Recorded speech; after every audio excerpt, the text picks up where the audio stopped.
नमस्कार. आज गुरुपौर्णिमा.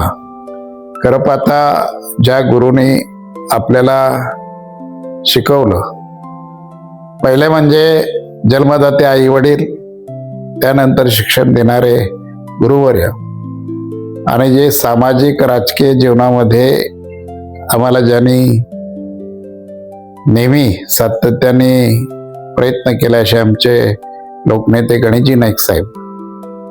हे आमचे आई वडील, शिक्षक आणि त्यानंतर गणेशजी नाईक हे आमचे गुरुवर्य आहेत. आणि अशा गुरुवर्यांकडनं प्रत्येक वेळी लहानपणापासून आई वडिलांकडनं काय घेतलं, शिक्षकांकडनं काय घेतलं आणि राजकीय गुरूंच्याकडनं काय घेतलं, या निश्चित स्वरूपामध्ये वर्षभरामध्ये आनंद आहे. आणि त्या माध्यमातून आज एक गुरूंविषयी ऋण व्यक्त करण्याची आजचा दिवस, आजच्या दिवसामध्ये निश्चित स्वरूपामध्ये गुरुंना माझ्या नमस्कार. आणि ज्यांनी ज्यांनी गुरुतुल्य असे जे मला सहकार्य केलेलं आहे, मग ते नव्या मुंबईचे नागरिक असतील, त्यांना सुद्धा या गुरुपौर्णिमेच्या मनपूर्वक शुभेच्छा. धन्यवाद.